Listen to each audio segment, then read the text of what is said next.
I've always considered myself someone who had his act together, but lately, I've started questioning everything.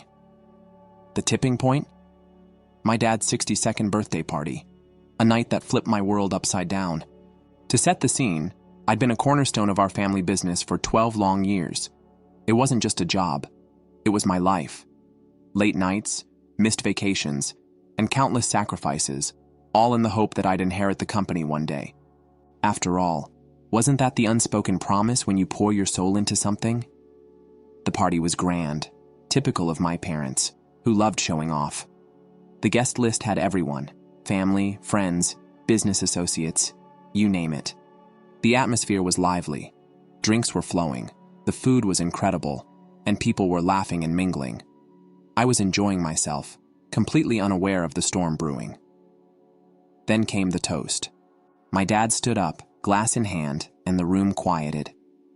I expected the usual: a few dad jokes, a thank you to everyone, and maybe a bit about looking forward to retirement. Instead, he dropped a bombshell. He announced his retirement and, here's the kicker, named my 22-year-old nephew Kyle as the next CEO. I froze. At first, I thought I'd misheard. Kyle? The kid barely out of business school? No real-world experience. Meanwhile, I'd been the one running the show for over a decade. My stomach dropped. The applause around the room felt like a betrayal. People congratulated Kyle as if he'd already proven himself worthy, while I sat there struggling to keep my composure. Don't get me wrong, I didn't hate Kyle. He's fine for casual chats at family dinners, but CEO, the guy hadn't earned it. I'd built client relationships, managed teams, and grown the company year after year. And yet, my dad handed over the reins to someone with a shiny degree and zero experience. I needed air. My wife found me moments later, my expression apparently giving me away. "What's wrong?" she asked gently. I just shook my head. "Not now," I muttered. I needed time to process the gut punch I'd just been dealt. Later that night, once the guests had left and the house was quiet, I confronted my dad. I was still clinging to the hope that there was some misunderstanding. Maybe Kyle's appointment was symbolic. Maybe I'd still play a key role? Nope. Dad doubled down, saying he believed Kyle's youth and fresh ideas were the future. Oh, and his degree, because apparently, a diploma trumps over a decade of actual experience. "You can mentor him," he added casually, as if throwing me a bone. That was the final straw. I couldn't stay. Not as a subordinate to someone I knew wasn't ready. It wasn't about the title or the money. It was the principle. I'd earned that position, and being passed over was a slap in the face. So, I resigned. It felt like cutting off a piece of myself, walking away from something I'd poured my life into. But staying would have been worse. My wife was my rock through it all. "You did the right thing," she told me. Her unwavering support meant everything because, honestly, the rest of my family didn't get it. My mom begged me to reconsider. My dad even showed up unannounced one day, trying to guilt me into coming back. But I stood firm. I wish I could say that was the end of it, but it wasn't. Not by a long shot. The weeks after I quit were a blur. At first, I thought stepping away from the family business would bring me peace, but the weight of betrayal sat heavy on my chest. Every time I replayed the conversation with my dad, it stung all over again. I kept wondering if I'd been too rash. Maybe I could have handled it differently. But no matter how I turned it over in my mind, one thing stayed clear. I couldn't work under Kyle. Leaving was my only option. It wasn't just about me anymore. My wife reminded me that I deserved respect, not just loyalty. "They didn't see your worth," she said one night as we talked in hushed voices on the couch. "Why would you stay and let them treat you like that?" Still, I couldn't help but keep tabs on the company. I told myself I didn't care. But let's be real, I cared a lot. This wasn't just a business to me. It was 12 years of my blood, sweat, and tears. So when the whispers started trickling in, I listened. It began with small things. A friend who still worked there messaged me out of the blue. "Kyle just fired 3 senior managers. Said they didn't get his vision." I stared at my phone, half laughing, half fuming. These weren't just employees. They were the backbone of the company, people who'd helped build it from the ground up. Firing them was like shooting holes in a sinking ship. The next thing I heard, Kyle was restructuring contracts. Apparently, he wanted to modernize our long-standing agreements with clients. That might have been fine if he'd done his homework, but Kyle, he bulldozed through years of carefully nurtured relationships. Clients were confused, frustrated, and then they started leaving. One by one, the names I'd worked so hard to secure disappeared from the roster. Still, my parents defended him. "He just needs time," my mom told a mutual friend. "He's figuring things out." Sure, figuring out how to tank the company. But then came the big one, financial fraud. From what I pieced together, Kyle tried to inflate the company's numbers to impress a major client. Rookie move. Not only did he get caught, but the fallout was brutal. The company's reputation, something I'd spent years building, was shredded. Clients bailed faster than rats on a sinking ship. And lawsuits? Oh, they piled up. It was like watching a train wreck in slow motion. I knew it was coming, but that didn't make it any easier to see.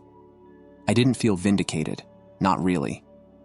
Sure, part of me wanted to shout, "I told you so." But mostly it hurt. I'd poured over a decade into building something meaningful, and now it was crumbling in Kyle's hands. Worse, my parents still wouldn't admit they'd made a mistake. Every time someone brought up the company's struggles, they had an excuse.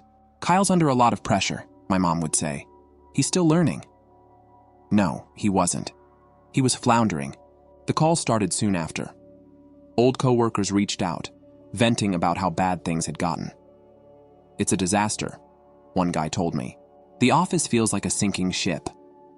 Honestly, I don't know how much longer I can stay." Hearing that was bittersweet. On the one hand, it felt good to know people appreciated the work I'd done. On the other hand, it reminded me how powerless I was to stop the mess Kyle was creating. This wasn't my problem anymore, and I wasn't about to get dragged back into it. Still, the guilt nagged at me, especially for the people who'd stuck by me for years. Meanwhile, my parents doubled down on their bad decisions. My sister, Kyle's mom, was his loudest cheerleader, insisting he was just misunderstood. "He's a visionary," she said at one point. A visionary? The guy couldn't even balance a budget. One day, I ran into an old family friend at the grocery store. They asked, "How's the company doing under Kyle? Must be exciting to see him step up." I forced a smile and said, "Exciting isn't the word I'd use." They laughed, but I wasn't joking. By this point, I'd started brainstorming ideas for my own business. My wife encouraged me to move on, to build something new, something that was mine. "You've got the skills," she said. "Why not take the leap?" It was scary, sure, but also exhilarating.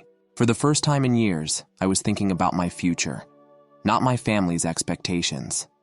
Still, the shadow of the old company loomed over me.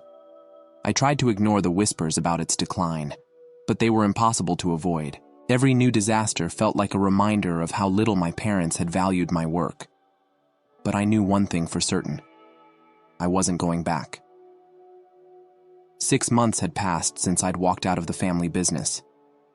I thought I'd finally moved on, but life had other plans. One afternoon, as I was going over some ideas for a new venture, the inevitable happened. My parents showed up at my doorstep. I opened the door to find them standing there, looking older and more stressed than I'd ever seen them. My dad's jaw was tight, his hands shoved deep into his coat pockets. My mom had that look, the one she gave when she needed something but didn't want to admit it. "Can we come in?" my dad asked, his voice hesitant. I paused for a moment, debating whether to slam the door or hear them out. Eventually, I stepped aside and motioned them in. My wife caught my eye as she passed through the kitchen, her expression saying everything. "You've got this." She slipped upstairs, leaving me alone to face the music. We sat in awkward silence for a minute before my mom finally spoke. "We need your help," she said, her voice shaky. "The business, it's in trouble. Kyle made some mistakes, big ones." No kidding. I just sat there, letting the silence stretch. It was clear they wanted me to jump in, to fix everything like I always had. I didn't. I waited until my dad spoke up. "He's in over his head," he admitted. rubbing his temples like the weight of the world rested there. And now we're facing lawsuits, losing clients. We're barely hanging on. For years, I'd dreamed of this moment. I imagined them coming to me, hats in hand, begging me to save the company. I thought I'd feel triumphant, vindicated. Instead, I felt annoyed. It wasn't satisfying. It was just sad.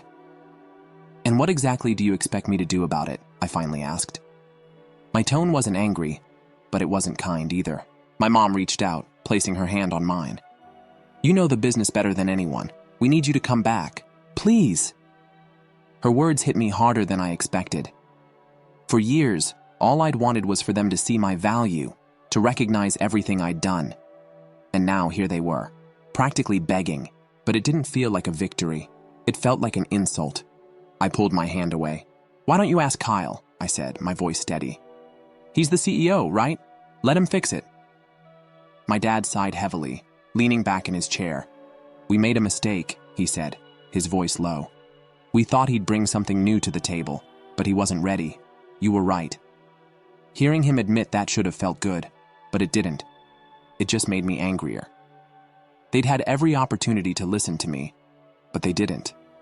And now, they wanted me to clean up their mess. "I'm sorry," my mom said, her eyes welling up with tears. "We were wrong. We should have trusted you. But it's not too late. You can still fix this." I stood up and started pacing, the anger bubbling up despite my best efforts to stay calm. "You want me to fix it?" I asked, my voice rising. "You think I can just walk back in and magically make everything better? Do you even hear yourselves?" They didn't respond, and the silence only fueled my frustration. "You didn't trust me before, but now that you're desperate, I'm suddenly good enough. Do you even realize what you're asking? You want me to put my life on hold again to bail you out of a situation you created?" "It's not about that," my dad said firmly. "It's about saving the company, saving our legacy." "Your legacy," I shot back. "Not mine. Not anymore." My mom broke down completely, sobbing into her hands. My dad just sat there, staring at the floor like he didn't know what to do. For a moment, I felt bad. They were my parents, after all. But then I remembered the humiliation, the betrayal, the countless nights I'd stayed late while they praised Kyle for his good grades. "I can't help you," I said finally, my voice steady. "I won't. I've already started working on something for myself. I'm not going to throw that away to clean up your mess." My dad's face hardened. "So that's it? You're just going to turn your back on your family?" I laughed bitterly. "You turned your back on me first. Don't try to guilt me into this. It won't work." They left shortly after that. My mom was still sniffling, and my dad looked like he wanted to argue but didn't have the energy. As soon as the door closed behind them, I let out a shaky breath. My wife came downstairs and wrapped her arms around me. "You did the right thing," she said softly. "You don't owe them anything." She was right. I knew that, but it still hurt. Walking away from the company had been hard enough. Walking away from my parents? That was even harder. That night, as I lay in bed, I thought about everything they'd said. A part of me wanted to step in, not for them, but for myself, for the employees and clients who deserved better. But another part of me knew it wasn't my responsibility anymore. They'd made their choice. Now they had to live with it. After slamming the metaphorical door on my parents, something shifted in me. For the first time in months, I felt a sense of clarity. I'd spent too long stewing over what had happened, replaying the betrayal like a broken record. But now, it was time to stop looking back and start figuring out my future. Starting from scratch was terrifying. I didn't have a fancy office, a team, or even a fully formed plan. What I did have were my skills, experience, and a fire in my belly to prove to myself that I could succeed on my own. Real estate was my wheelhouse, so that part was easy. But I didn't just want to recreate my dad's company. I wanted something better, something that reflected my values. My parents had always run their business like a machine, churning out deals with little regard for the people involved. I wanted to build something different, personal, human. I started small, reaching out to old clients I'd worked with for years. I explained that I was starting my own business and asked if they'd be interested in working together again. To my surprise, most of them were not only interested, they were thrilled. "We've been waiting for you to get back in the game," one client said. "Mike's been a disaster." Their enthusiasm was the confidence boost I needed. If they believed in me, maybe I could pull this off after all. Next, I needed a team. That's where my old coworkers came in. I'd kept in touch with a few after leaving my dad's company and knew they were just as frustrated as I'd been. One by one, I made calls. "Hey," I'd say, "I'm putting something together. It's small right now, but I think it has potential. Are you interested?" The responses were overwhelmingly positive. Many of them had already left my dad's company, tired of the chaos under Kyle's leadership. "I've been waiting for this call," one person told me. Within a couple of weeks, I had a small but solid team. We didn't have a shiny office or state-of-the-art equipment, just a shared workspace and a lot of enthusiasm. It reminded me of the early days of my dad's company, back when we were scrappy and hungry. Except this time, it was my vision, my rules. Setting up the business was a whirlwind. Between registering the company, building a website, and figuring out marketing, I barely had time to breathe. But every small win, a client signing on, a lead turning into a deal, felt monumental. Of course, it wasn't all smooth sailing. There were moments of doubt when I questioned if I'd taken on more than I could handle. Balancing finances, logistics, and client relationships was overwhelming at times. But whenever I felt like giving up, I reminded myself why I was doing this. I wasn't just building a business. I was proving to myself that I could. The biggest challenge, though, was balancing work and my personal life. My wife was my rock through all of it, but I could see the stress in her eyes. She was working full-time while I poured every ounce of energy into my new venture. "You're going to burn out if you keep this up," she warned one night as I hunched over my laptop, reviewing contracts. "I know," I admitted, rubbing my temples. "But if I don't push now, it'll never take off." She didn't argue, but her concern was a reminder that I needed to find a better balance. I made a mental note to figure it out, though I wasn't sure how just yet. Despite the stress, things started falling into place. Our first few deals went smoothly, and the feedback from clients was overwhelmingly positive. "This feels like the old days," one of them said, "when things were simpler, more personal. I missed this." Hearing that was like a shot of adrenaline. It validated everything I was working toward. Meanwhile, I couldn't ignore the news trickling in about my dad's company. Things were going from bad to worse. Clients were leaving in droves, and the lawsuits were piling up. Employees were quitting faster than they could be replaced. It was hard not to feel a twinge of satisfaction, but mostly, I felt sorry for the people caught in the crossfire. What surprised me most was how many of those people started coming to me. Former coworkers reached out, asking if I was hiring. Clients who had stuck with my dad's company longer than I expected began contacting me. "If you're looking for more staff, let me know," one old colleague said. "I can't stand it here anymore." "We've always trusted you," an old client emailed me. "Let's talk." I wasn't poaching. They came to me, and honestly, it felt good. These were people who recognized my value, who wanted to work with me because of what I brought to the table. By the end of the second month, we'd outgrown our shared workspace and started looking for a proper office. It was a small milestone, but to me, it felt huge. Standing in that empty space, imagining the possibilities, I couldn't help but smile. This was mine, all of it. No one could take it away from me. I wasn't just surviving, I was thriving. And for the first time in years, I felt free. By the time my new business was gaining traction, the cracks in my family's empire had turned into chasms.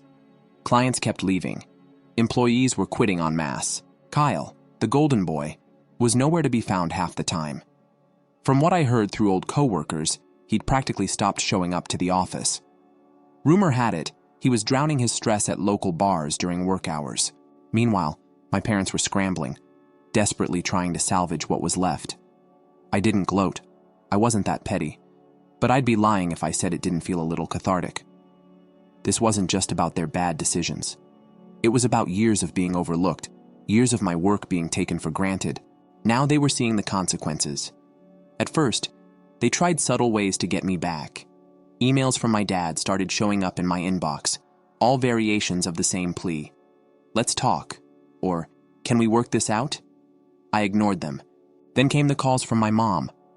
They started as once-a-week check-ins, but when I didn't answer, they turned into daily voicemails. One, in particular, stuck with me. Her voice trembled, a mix of anger and desperation. "I hope you're happy," she said. "You're tearing this family apart. I don't know how you can live with yourself." I deleted the voicemail without replying. What was there to say? They'd created this mess. They could clean it up. But the final straw came from my sister. Unlike my parents, who at least tried to appeal to my sense of duty, she went straight for the jugular. One day, I received a letter from a lawyer. At first, I thought it was a mistake, but as I read it, my stomach sank. My family was accusing me of stealing clients and employees. The letter claimed I was intentionally sabotaging their business by poaching key accounts and personnel. It was laughable. I checked my contract twice before resigning. There was no non-compete clause, no restrictions. They had no legal standing whatsoever. Still, the audacity of it infuriated me. Instead of reaching out to take responsibility for their failures, they were trying to pin it on me. I forwarded the letter to my lawyer with a simple note: "Handle this." He assured me it was an empty threat, and it was, but it still left a bad taste in my mouth. Not long after, my parents showed up at my office unannounced. It was the first time they'd seen the new space, and I could tell it wasn't sitting well with them. My mom's lips were tight, her eyes darting around like she was judging every detail. My dad, on the other hand, just looked defeated. "Do you really think this is going to work?" he asked, gesturing vaguely at the office. "You're playing a dangerous game." I leaned back in my chair, unbothered. "It's already working," I said simply. "And it's not a game." My mom's face flushed with anger. "You're ruining everything," she snapped. "Do you have any idea what you're doing to this family? To us?" I stood up, keeping my voice calm but firm. "What I'm doing," I said, "is building something for myself. Something you didn't think I was capable of. If that bothers you, that's your problem, not mine." They didn't stay long after that. I think they realized there was no point in trying to guilt me anymore. But their visit left me shaken. Not because of what they said, but because it confirmed something I'd suspected for a while. This wasn't just about the business. It was about control. For years, I'd been the dependable one, the one they could count on to keep things running smoothly, the one who sacrificed nights, weekends, and vacations to make their dream a reality. And now that I was gone, they didn't know what to do. Meanwhile, my business was thriving. Clients were signing on, employees were motivated, and the team was growing. I even hired a marketing firm to help us expand, and the results were almost immediate. Inquiries started pouring in. One night, as I was reviewing our financials, my wife walked in with a glass of ginger ale. She sat down next to me, resting her head on my shoulder. "You know," she said, "I don't think I've ever seen you this happy." I smiled, setting the papers aside. "It feels good," I admitted. "Building something for myself, not answering to anyone else." She wrapped her arms around me. "You deserve this." Her words stayed with me long after she went to bed. For so long, I'd been chasing someone else's approval. My parents, my family, even Kyle in some twisted way. But now? I was finally doing something for me. And for the first time in years, I didn't care what anyone else thought. Months passed, and the gap between my new life and my family's crumbling business grew wider. My team had settled into our new office, and the steady growth of the business gave me a sense of purpose I hadn't felt in years. It wasn't just about the clients or the deals. It was about the freedom of building something on my own terms. Meanwhile, the news from my parents' company was grim. A former coworker who'd recently joined my team filled me in on the details. The lawsuits had drained them financially, and clients were still leaving in droves. My dad was forced to sell the office building, our company's home since day one. Hearing that was surreal. "It's practically a ghost town over there," my coworker said. "The few employees left are only staying because they have nowhere else to go." It wasn't schadenfreude I felt. If anything, I just felt done. The building, the company, even the legacy I'd helped create, it wasn't mine anymore. It was a relic of a life I'd outgrown. Then, one day, I got an email from my dad. The subject line read, "An apology." I almost deleted it without reading it. After everything that had happened, What could he possibly say? But curiosity got the better of me, and I opened it. To my surprise, it wasn't a plea for help or an attempt to guilt me. It was an actual apology. "I thought I was doing what was best for the family," he wrote. "But I see now that I let my pride get in the way. I listened to your sister because I didn't want to admit I was wrong about Kyle. You were the one who deserved that position, and I'm sorry for not recognizing it sooner." The email went on, recounting moments from the past I hadn't thought about in years. He admitted how much he'd relied on me in the early days, and how the company wouldn't have survived without my contributions. Toward the end, he wrote something that stuck with me. "I know I can't fix what's happened, but I hope someday you'll find it in your heart to forgive me." I closed the email without replying. Forgiveness is complicated. I wasn't angry anymore. Not really. But I wasn't ready to let them back into my life either. They were still clinging to the past, and I'd worked too hard to leave it behind. My business continued to grow, slowly but steadily. Former clients of my dad's company kept reaching out, looking for stability in the chaos Kyle had created. At first, I hesitated. I didn't want to feel like I was capitalizing on their downfall. But after talking with a few of them, I realized they weren't just looking for a deal. They wanted someone they could trust. By the time we moved into an even bigger office, I had a team I was proud of and clients who genuinely appreciated what we offered. It wasn't about proving my parents wrong anymore. It was about proving to myself that I could thrive on my own. As for Kyle, the last I heard, he'd moved back in with my sister. The lawsuits had been settled, but the financial damage was done. From what I gathered, he was trying to find himself, which was a nice way of saying he was lost. I didn't feel sorry for him. He'd been handed an opportunity he wasn't ready for, and he squandered it. That was on him. My sister, predictably, wasn't handling the fallout well. Through mutual acquaintances, I heard that she'd grown bitter, blaming everyone but herself for how things turned out. My parents, once her staunchest defenders, had stopped making excuses for her. It was strange, seeing the family dynamics unravel from the outside. For years, I'd let their expectations, their disappointment, and their manipulation define me. But now, I was free. One day, as I sat in my office, looking out at the city skyline, I felt an overwhelming sense of peace. I wasn't chasing approval anymore. I wasn't trying to prove myself to people who would never value me. I was building something for myself, for my wife, for the people who believed in me. And that was enough. I don't know if I'll ever fully reconcile with my family. Maybe someday, when the dust has truly settled, we'll find a way to mend the broken pieces. Or maybe we won't. Either way, I'm okay with it. For the first time in years, I'm looking forward, not back. And for the first time in years, my future feels like my own.